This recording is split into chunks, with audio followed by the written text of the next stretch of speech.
now to come to a place where we go, oh, this doesn't serve me anymore. I don't need to do this anymore.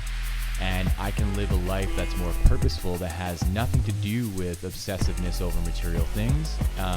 I can now focus on what my spiritual purpose is.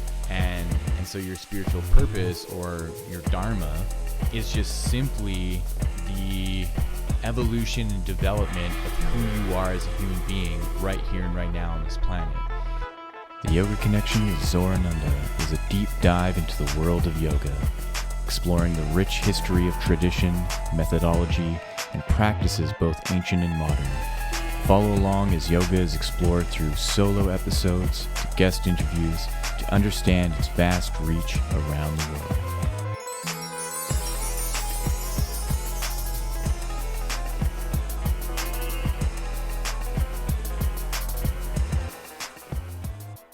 Hello and welcome to the Yoga Connection. My name is Zorananda. We are continuing on this path, discussing and diving into Ashtanga yoga, the Yamas, and today we are looking at the fourth Yama, Aparigraha. So far we've looked at Ahimsa, Satya, and Asteya, so non-harm, truthfulness, and non-stealing.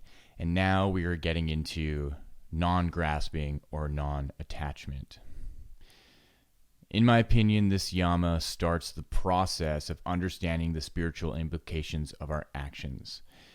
And so in the first three, you have a little bit of that. I did touch on kind of like the spiritual things, but for the most part, in my understanding, when you're looking at non-harm, the primary focus is on the non-harm physically. So you're not hurting others, you're not hurting yourself. Then that goes into the realm of like the words that you speak and the thoughts that you think. And likewise with truthfulness, if you're being truthful in a way that you're upholding ahimsa and you're not harming a person through that truth, you're being honest with yourself. You're not lying, and then going into non-theft, that you're not stealing people's things, you're not stealing from stores, you're not stealing time, you're not stealing energy. So those three really are like the morals of how you just like operate in the world. Where then we come into Aparigraha and non-grasping, it's more of an internalization. So this episode, we're really going to go into understanding materialism and the grasping and the obsessiveness around materialization and material objects and society on a whole, and how we prize being materialistic. And with that, we live in a world of material obsession where grasping and holding on to ideas of wealth and success shape how we view ourselves, right? So think about like your motivation to work. I remember, when I was a kid, let's say like a 16-year-old, and I was working at Galaxyland in West Edmonton Mall, I was working to make money to buy snowboard gear. Like, that was my train of thought. It was very simple. It's like, I need to get new snowboard gear. My parents don't want to pay for it, so I'm going to go get this job and I'm going to work part-time. And then that got me enough money to pay for my snowboard gear. All right, super simple-minded. So we are programmed from a young age to strive for wealth in some way.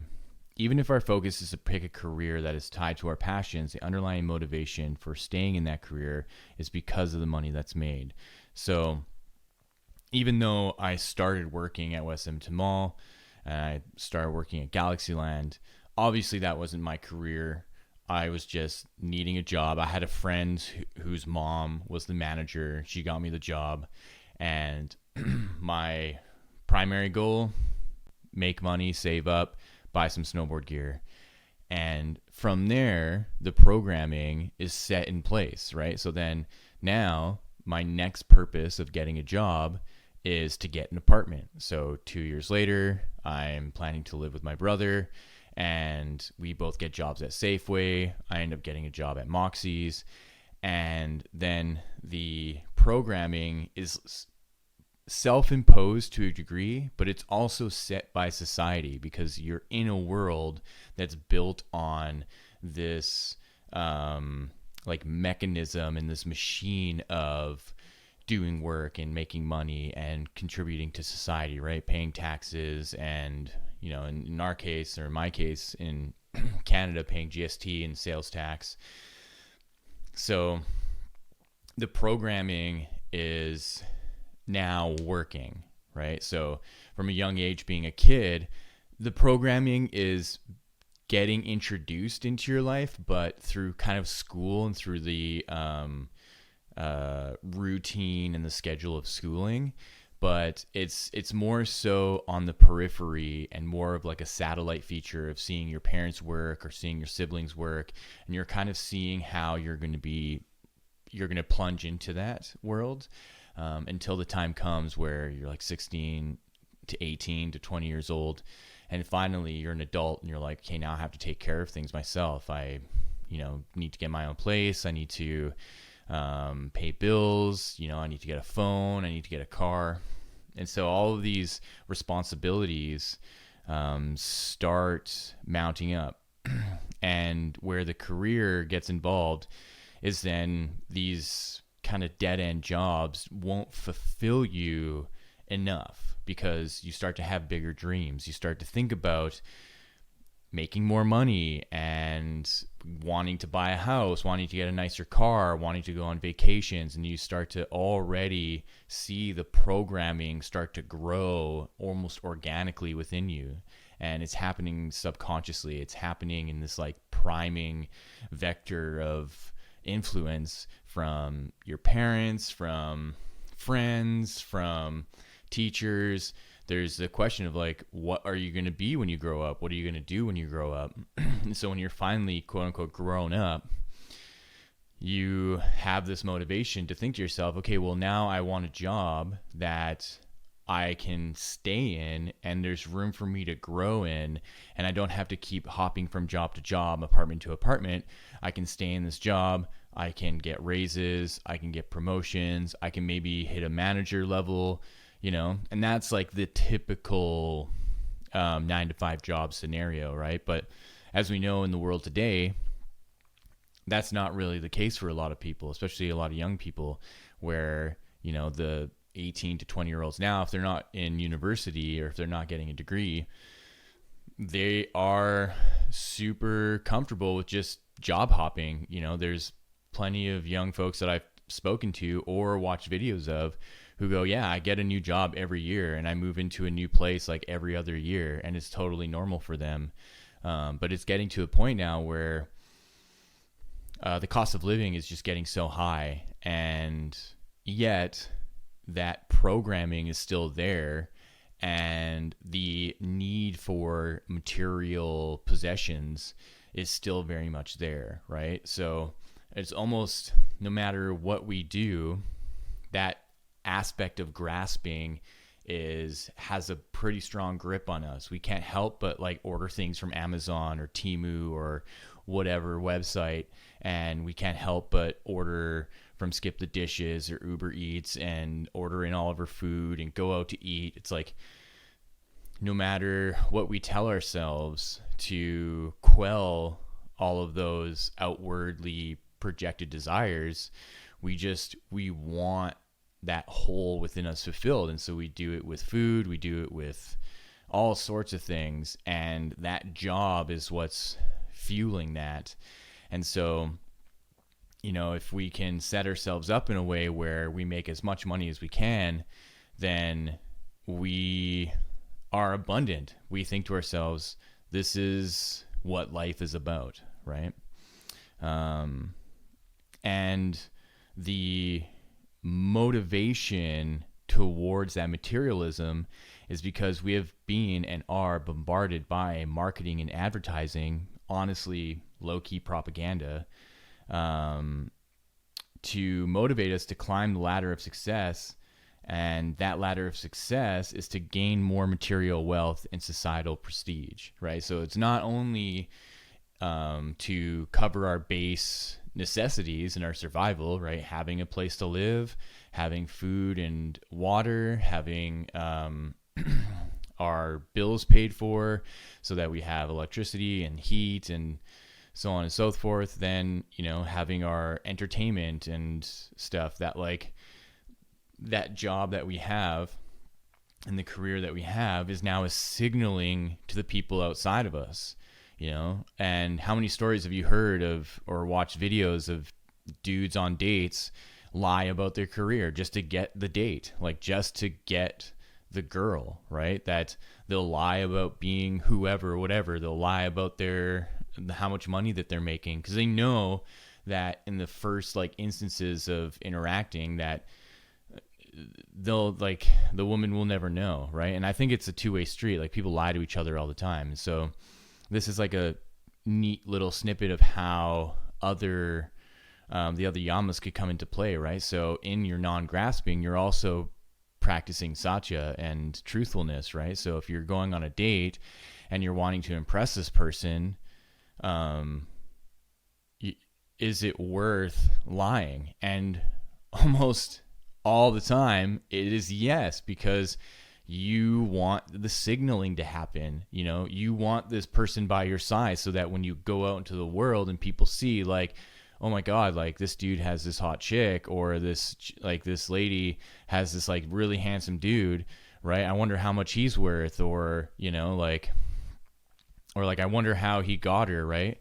So then it's assumed that, especially for the image of the man, that there's this like higher level perceived prestige, and that you make a lot of money and you have all the things and you're secure and you're confident, right? But I think for the most part, a lot of that can be lied about, and a lot of that can be manipulated just so that this like Aparigraha, this like, or not the Aparigraha, the Parigraha, the grasping part of it is maintained, right? Because this is where it comes into a need for the fulfillment of desires, right? So, it stems back, I think, to our childhood when we're trying to start to dream about our life, or start to dream about our future, and we start to think about who we are and who we're becoming and what we have in our life, right? And some of the first things that we're visualizing is like the car that we drive, the house that we have, the property, the job, the spouse, the kids, the like places that we travel, the properties. It's just like, it's so superficial, but that is the first instances of how we think about self-development. And as we get older, that starts to change, right? So then how that changes is really up to us in understanding our desires, right? But then we have all this, like I said, low-key propaganda and all this marketing and advertising that kind of keeps us at bay, keeps us in that pocket of consumption. And embedded in the societal norms of reaching success is a manipulation of desire, like I said, because there is a power in desire. It links directly to our beliefs and self-image. So when we feel empowered and we look at ourselves, we have a positive view of our self-image.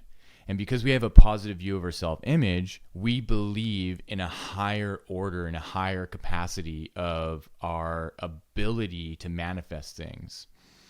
So if that can be manipulated, there is a sneaky sense of insecurity that will be taken away. And so if we feel like our confident self-image and our beliefs about our capabilities are taken away, then we will do whatever it takes to maintain that. And then we look out into society to inform that. And it's in my belief, in my opinion, that a lot of these companies, like large scale international companies, like clothing companies and food companies and you name it, entertainment companies, they have teams of psychologists that understand this, and they want to make sure that they prey on our insecurities. And so that self-image is tied to the products. So if we don't have the products, then how do we maintain ourselves? And through that, though we think we have anonymity and control of our decision making, there is a package of stimulus we interface with that informs the direction our decision making takes us. So we're out in the world, we're interacting with society, we lied to the girl or to the guy about what we do to get them, and so that we can show to the world, like, hey, like, look at the type of person that I can get, and that's because, you know, I have this job or that, or, you know, I have these things. And then we have this personality that's developed that then acts in a certain way, then has these certain behaviors, and all those behaviors then inform the self-image. And then underneath that is this insecurity that this has to be maintained at all cost. And so then we look out to the companies that are supplying the things that say, hey, this is how you maintain that self-image. That is the package of stimulus, right? So it's like, we see the commercials, we see the entertainment, we see our favorite rappers and singers and actors and whoever wear this cologne and wear this watch and wear these clothes and wear these shoes and do their hair like this and wear their makeup like that. And that whole package is then sent to us, and it stimulates us. We're like, oh my God, that's what I need to be. In order to like really elevate myself, that's what I need to do. And so then we're grasping onto that. We're really holding onto that. And we're saying to ourselves, I believe that is what is going to get me to the next level. Because if I am acting like that, and I'm looking like that, and I'm behaving like that, then in my world, it'll help me climb the ladder, and it'll help me get better jobs, and it'll help me. And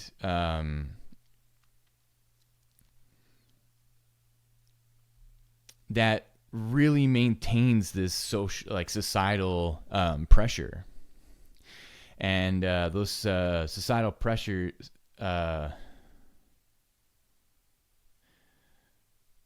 and within that societal pressure inevitably influences our decision making and desires to align with what is normalized on the whole. So the insecurity to maintain that, everybody has that insecurity. And so everybody on a whole is operating the same way. And it's almost unspoken, but it is. Like, we know it. You know, when you go onto the internet, there's a lot of resources now that are pointing the fingers of, you know, what you can do to understand these behaviors. And there's a lot of self-help. And so the kind of, so like ironically, the non-attachment is very specific, and in this case it starts to divert towards a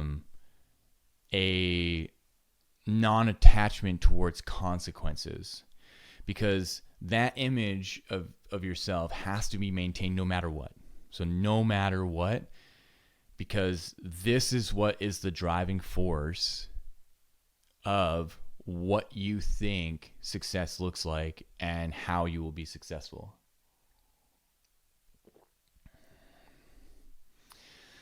And so the consequences are the way that you treat people.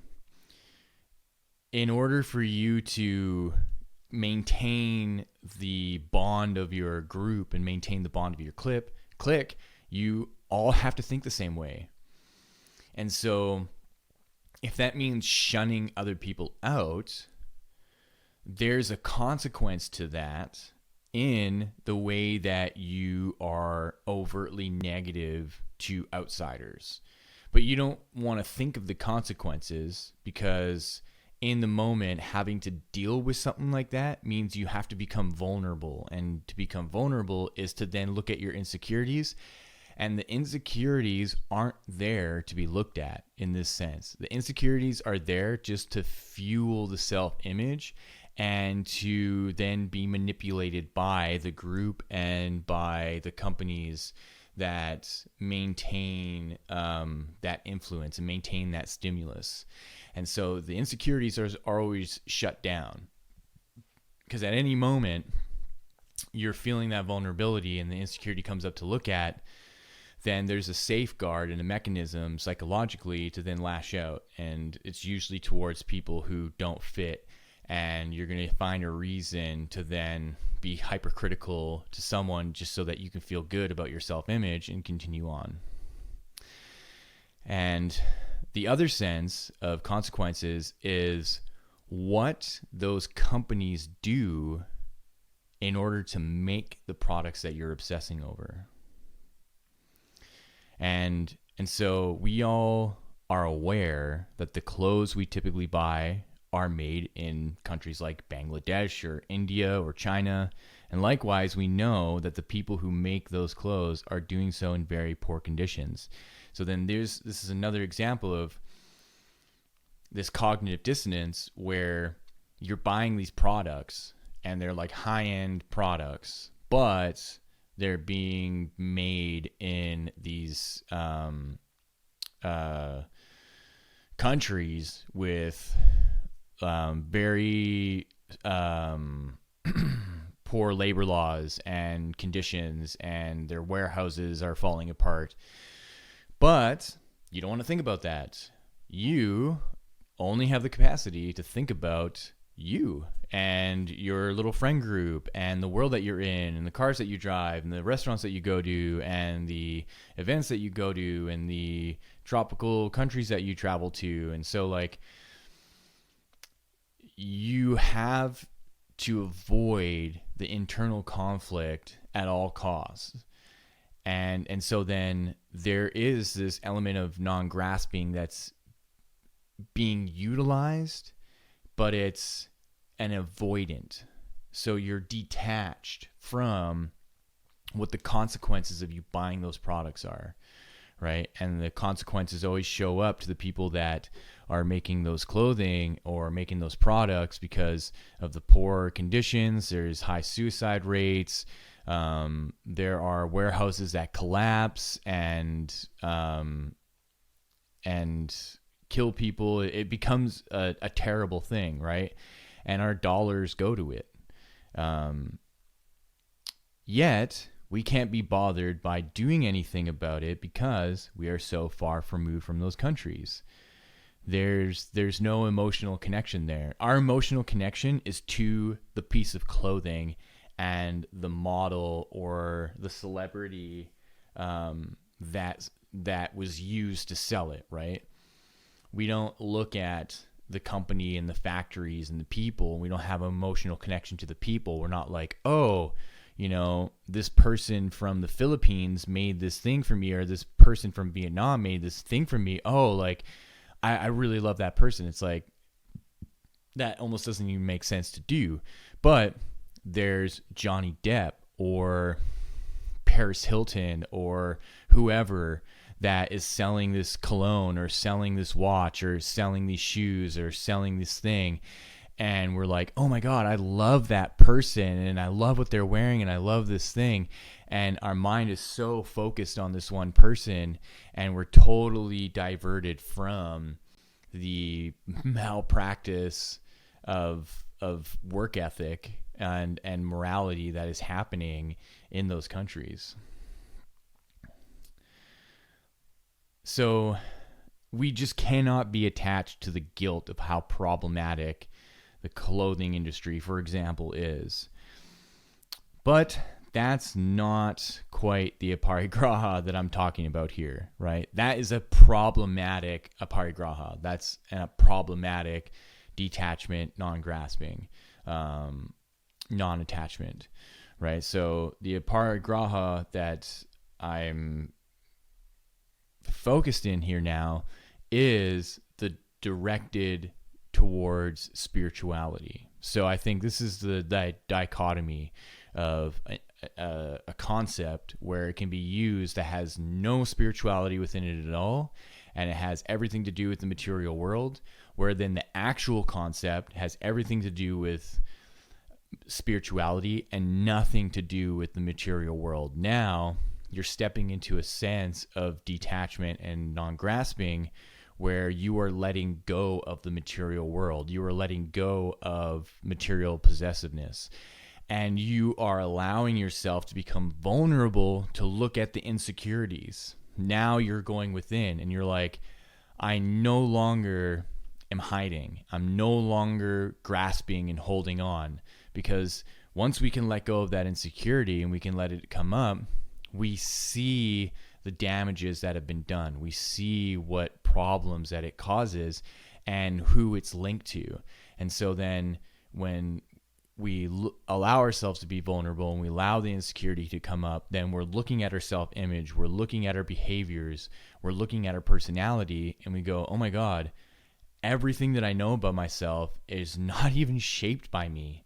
It's not even developed from my own sense of like truly who I am. It's developed by outside influences. It's developed by my friends and my parents and authority figures and teachers and all these people who told me this is how I should do things, from advertisements, from companies.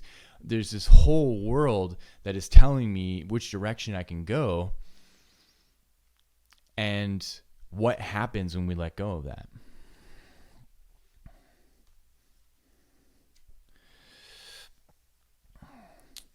So at this point, I found a couple references to go through that just, one defines Aparigraha pretty well, and then the other kind of dives into it a little bit deeper and explores a little bit more.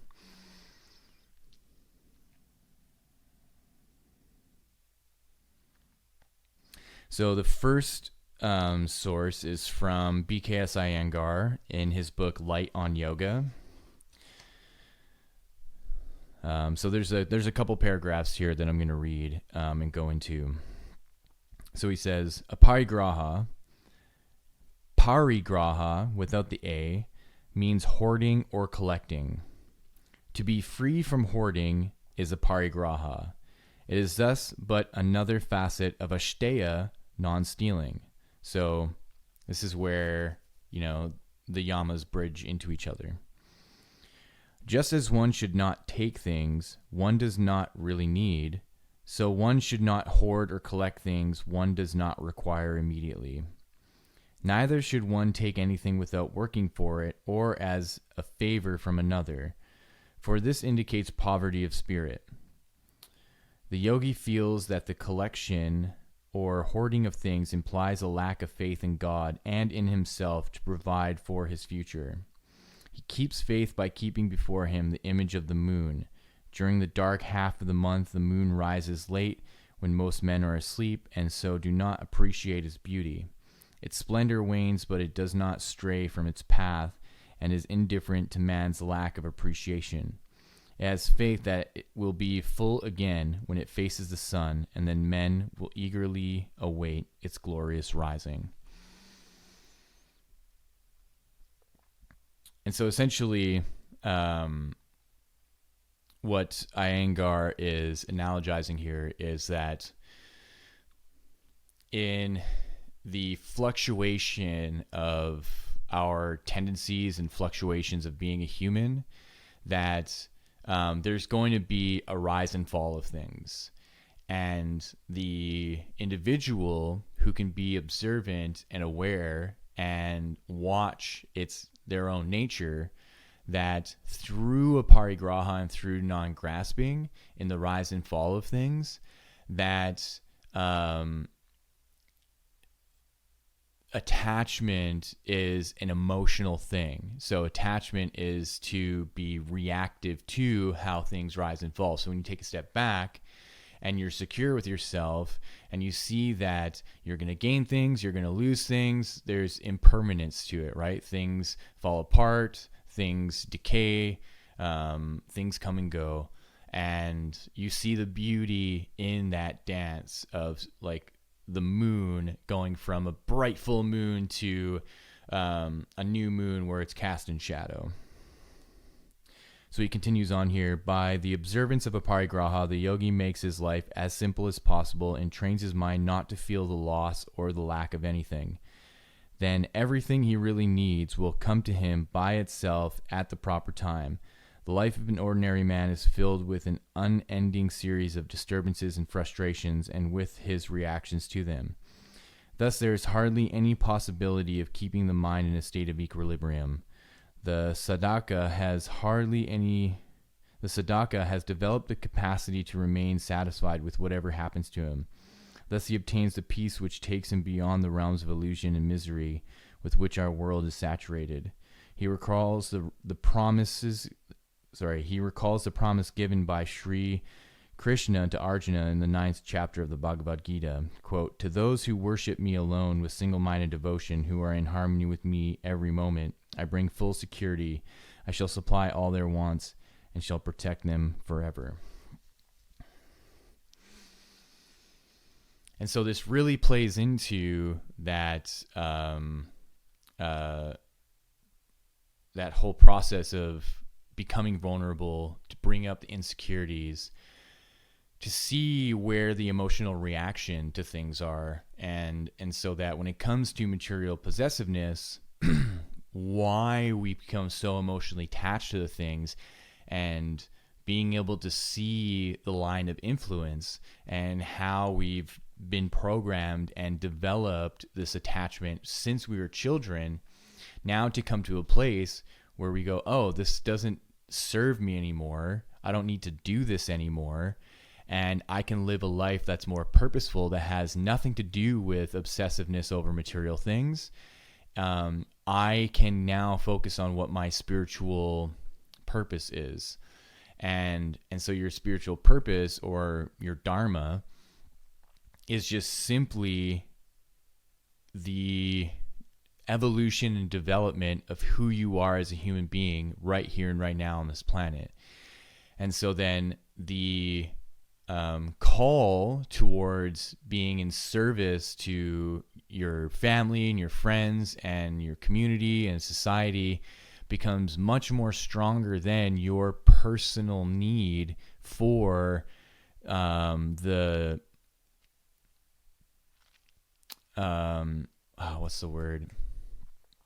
personal need to obtain anything. So you no longer are on the obsessive side of needing to obtain things. It has nothing to do with, oh, I'm going to do this thing so I can get this. Now it's pure service. It's, I have a gift. I have something that I can share with the world, that the world can benefit, and I'm going to share that gift, right? For example, for me, I have a day job where that pays me enough so that I can pay my bills, pay my rent, pay for my basic necessities. Then my gifts are, I teach yoga, I have this podcast, I make music, and so then, though on one side my like basic human needs are covered through the job that I do, then where my spiritual purpose comes in is then I can put out these episodes and not really worry about what I'm getting from it, because I'm not doing this particularly to make money.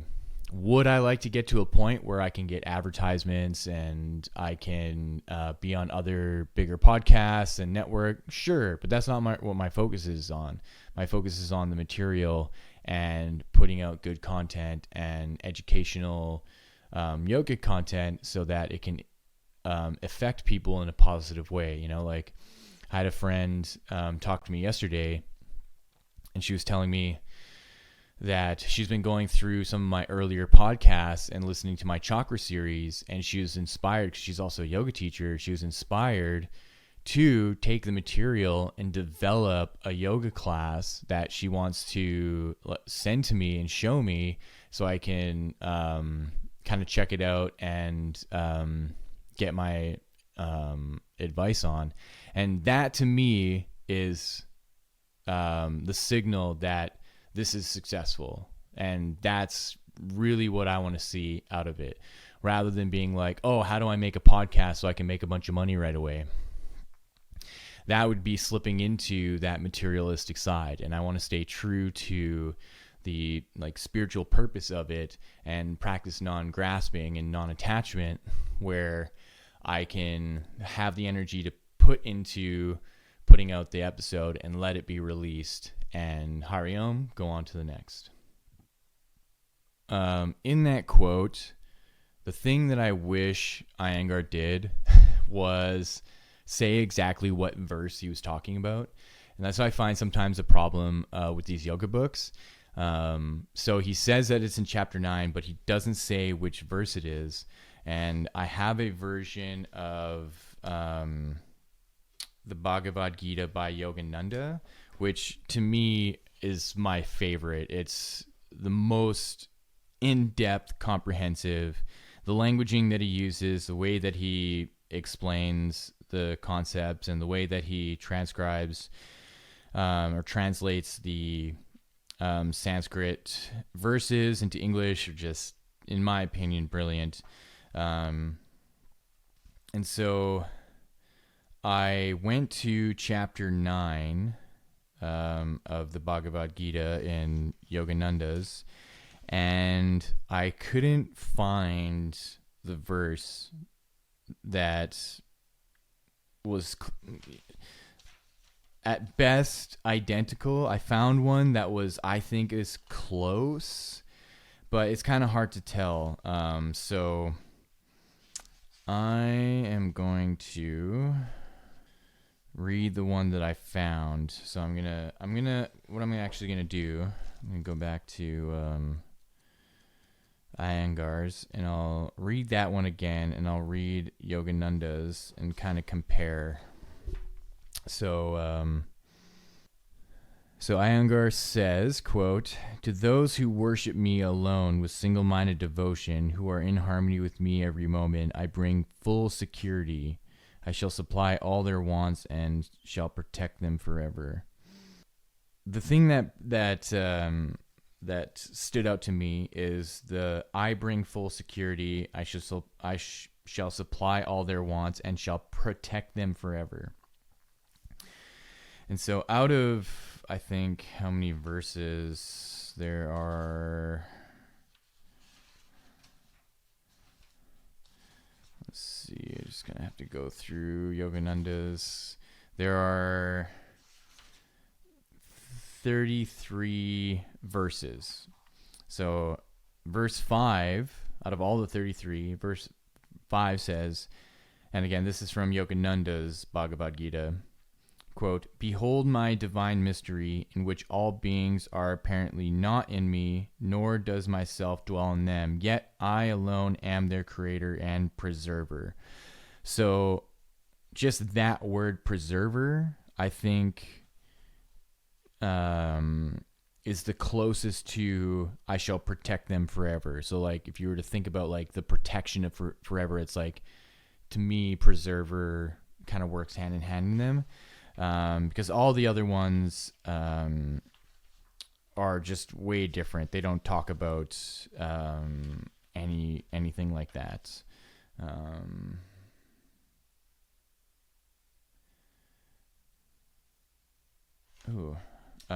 There's one here, "But these activities entrammel me not, O winner of wealth, for I remain above them, aloof and unattached." So he does mention being unattached, but that to me is not the same. But where I did find Yogananda talk about Aparigraha is in chapter 12,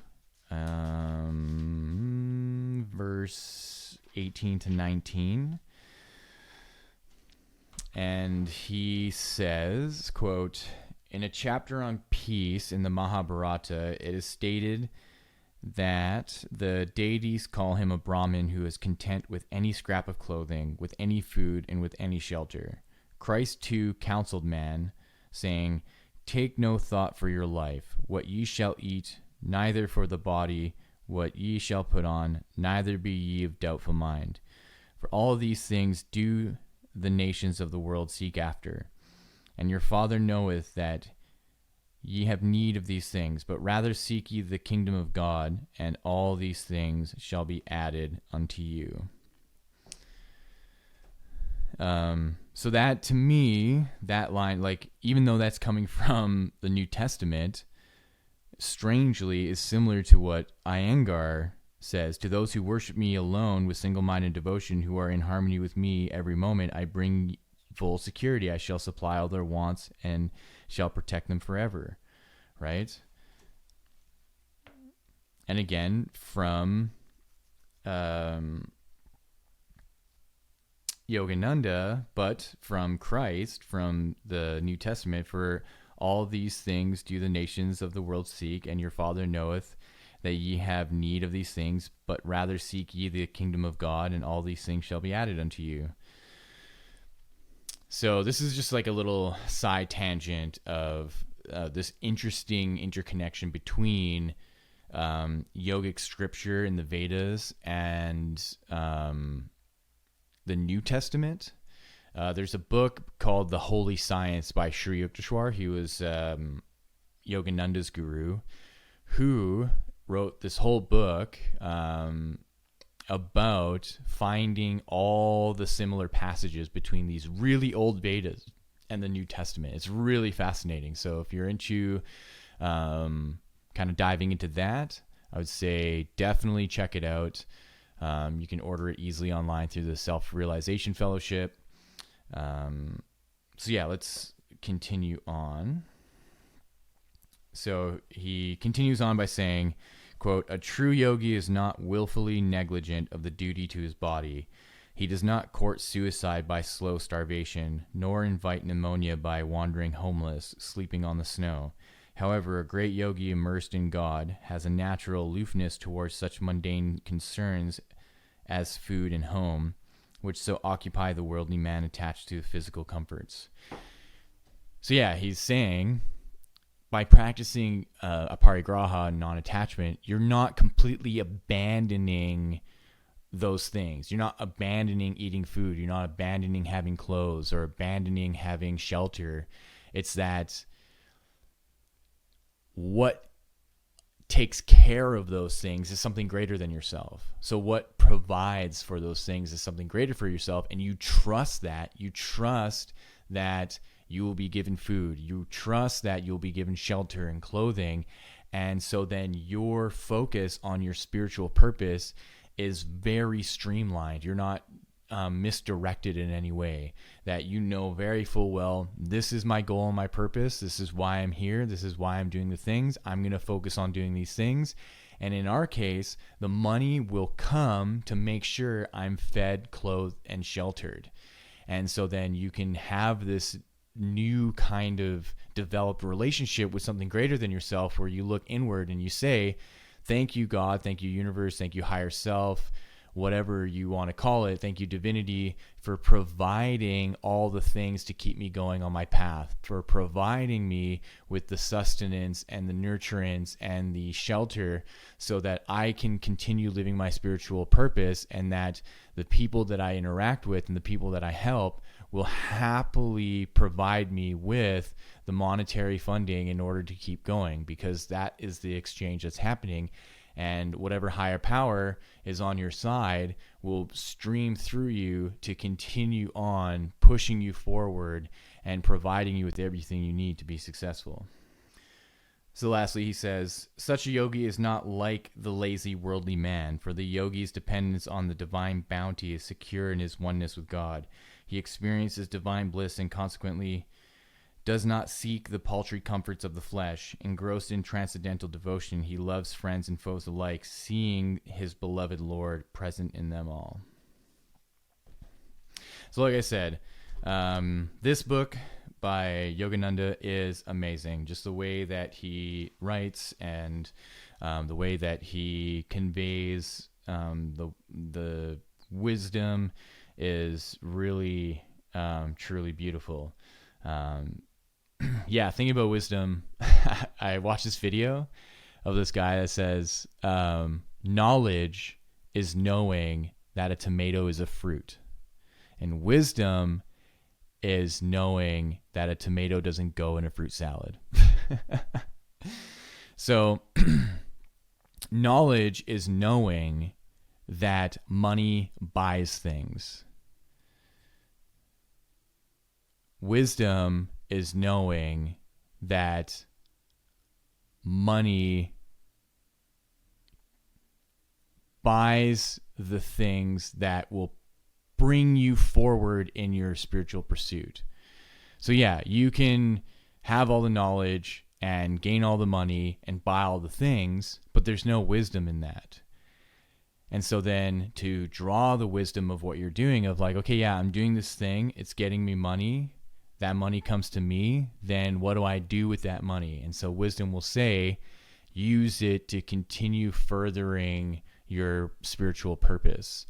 And that can look however, I think your own intuition will come out, and your own guidance will come out to start organizations, to donate it to certain foundations, to save it and invest and, allow it to grow, rather than always be stuck in this groove of consumption and needing to consume and consume and consume.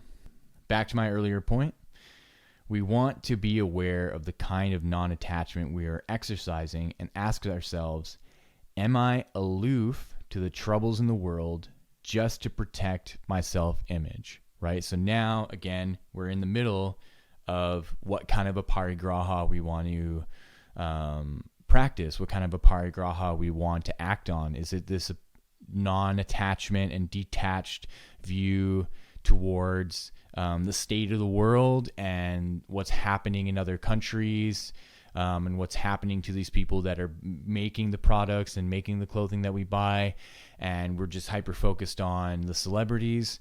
Or can we let go of that, become vulnerable, go into our insecurity and go, this is problematic, I really shouldn't live this way anymore.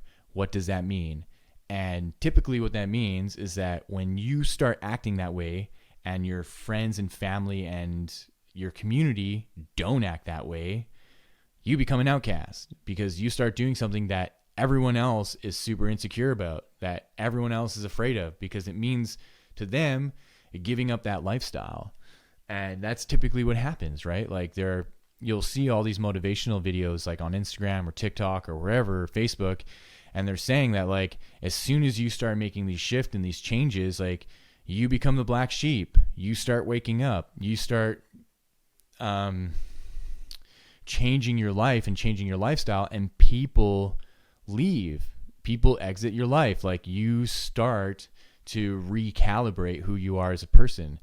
And so in that recalibration, now you take on Aparigraha as a new kind of practice of, okay, well, I'm going to be detached from all that stuff. And so then I can bring my energy back in, I can bring my attention back in, and I can really start to exercise a self-awareness so that when I'm vulnerable and the insecurities come up, I can heal those insecurities and I can release them, and I can see that the programming has now changed. I'm now the director of the programming.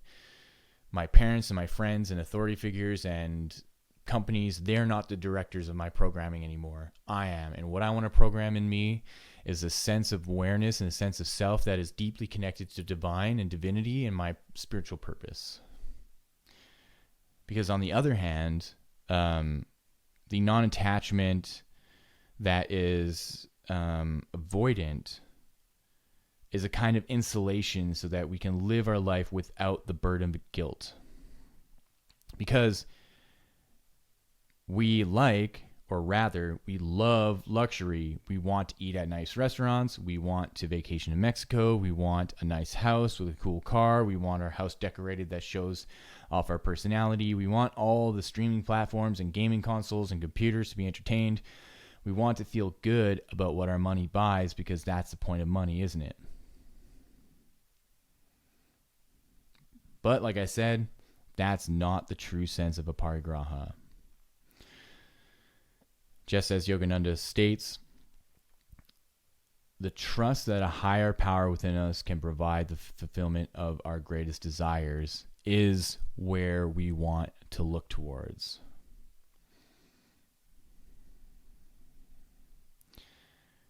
In the autobiography of a yogi, Yogananda tells a story about his Padam Guru, so which would be his guru's guru, Lahiri Mahasaya, who finally tracked down the Mahaguru, so their like great guru, Mahavatar Babaji.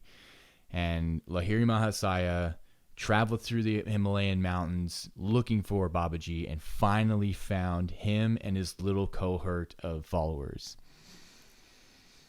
So when he found Babaji, Babaji said to him, in order for you to join, you must expose what your greatest desire is. And in that moment, right in the middle of the mountains, a great majestic hall appears, lined with gold and all the treasures one would find in a castle made for a king. And in that moment, Lahiri felt that he had truly obtained his greatest desires. He was looking at what he was longing for, something deep within him that was like, yes, I wanted to be kingly. I wanted to come into a life that was regal and royal, to be wealthy beyond measures, to be powerful beyond measure. And in that moment, the fantasy faded away. And Babaji said to him, you see, the fulfillment of those desires was within you. You don't need those things for your heart to become settled, for the heart's desire is truly fulfilled by the grace of divinity. Then suddenly Lahiri washed away all of his material desires by unifying within himself and his heart's desire to be one with divinity rather than seeking the divinity within the fantasy of material desire. Now, I'm not directly saying that Lahiri's interaction with Babaji is real. I think the point of this story is to suggest that Aparigraha fundamentally can change your relationship with how you view desires and material possessions, right? You're placing yourself in between the non-attachment in a avoidant way to maintain your material possessiveness, or non-attachment and Aparigraha in a spiritual sense. So you let go of your material possessiveness and you're going within to be in touch with divinity.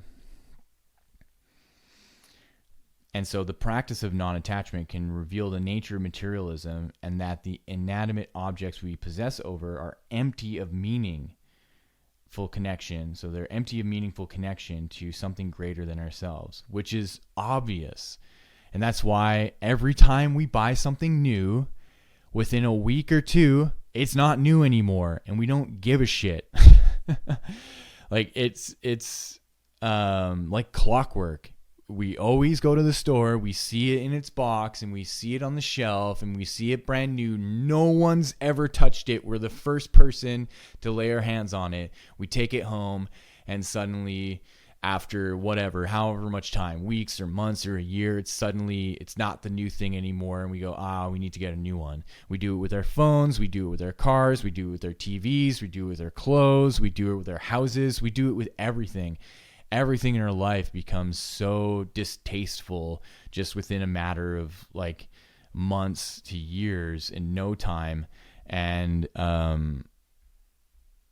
it's obvious that the thing itself is meaningless and empty, and what we're reaching for and what we're striving for is within us. So once we can turn our attention to our own being as a direct source of fulfillment, the desire to be satiated and truly satisfied can occur, which allows for a particular release to occur. So that's that release of the insecurity.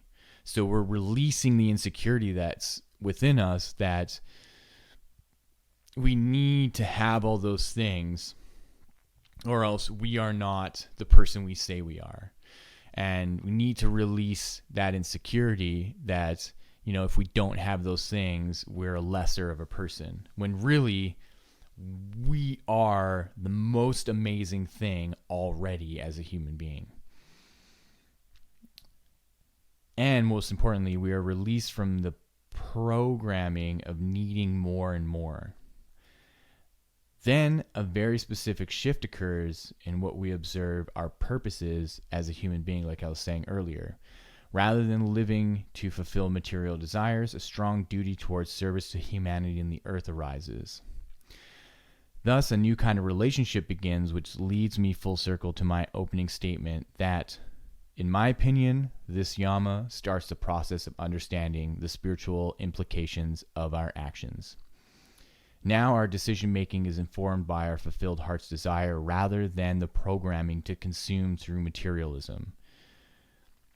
You're not going to forego eating and clothing yourself. That all still happens. However, eating and being clothed are just basic necessities, and the primary focus is your duty to the calling of your higher self or God or the universe to bring more awareness to your spiritual evolution. A significant shift occurs. It's a new kind of maturity of thinking and behaving. The obsession of materialism seems juvenile. Within the new maturity is a new kind of obsession, an obsession on spirituality and spiritual development and the growing relationship between you and divinity. And that's really the crux of it, is that all of that material possessiveness was developed when you were a kid. And I said this even in my last episode, where we have to get used to saying no to ourselves as the mature adult.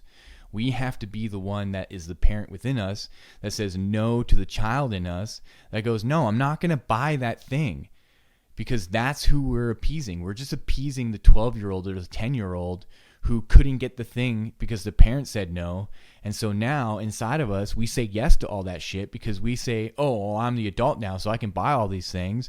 And so that 12-year-old that's in us, that adolescence that's in us, is now at the helm of and the steering wheel of controlling our finances and what we do, because it's like, well, I want this thing and I want this new thing and I want this thing and I want the thing. So to the kid inside of us, it's our fucking birthday every day, and we want that thing. If it's food, if it's some kind of toy, if it's something electronic, if it's whatever it is, right? From small to big, that kid inside us is controlling everything. And so taking on Aparigraha in a spiritual development, we are now the mature adult, and we're going, oh yeah, okay, I've got to let go of all those things. I've got to let go of the insecurity. I've got to rise up through the vulnerability, and I've got to look at all these patterns and programming and realize, oh, this is all coming from the 12-year-old who wanted to impress his friends, who wanted to get all this attention from his family and wanted to signal to the world and to society and the community and the people around that he's got nice clothes, he's got nice shoes, that this and that. That's let go of, because that is an illusion. That doesn't exist anymore. You're not that kid. You're not that kid. You are the adult now. And so as the adult now in its maturity, can you step into your spiritual role by letting go of the insecurity, letting go of the fear of what that means? And so then you can undo all the programming, you can welcome in divinity, and you can say, okay, now I'm at your behest. What do you want me to do? And your internal guidance and your intuition will tap into the divinity and directly show you what your spiritual purpose is and why it's important to do the things that you're doing in your life now to gear towards spiritual development rather than material possessiveness. So you can still work your day job. I'm not telling you, oh, now you have to quit your day job and do these things. No, still work your day job. Now you're just in it with a new lens. Now you in it and you interact with people and you go, oh, I'm here for a new purpose now. What does that do? How does that inspire you? Does that take you further up the chain of the job? Or does that open up opportunities for a new job somewhere else? Because now you're in a whole new energy in yourself. Now you're in your mature self, connected to divinity. And so divinity says, you know what? Go apply for this job. You'll get it. And you apply for it and you get it, because then you are acting on that sense of yourself. And it all really has to do with the new spiritual direction of taking on Aparigraha, taking on non-grasping, and saying, okay, now I can really be my mature, adult, divinely guided spiritual self.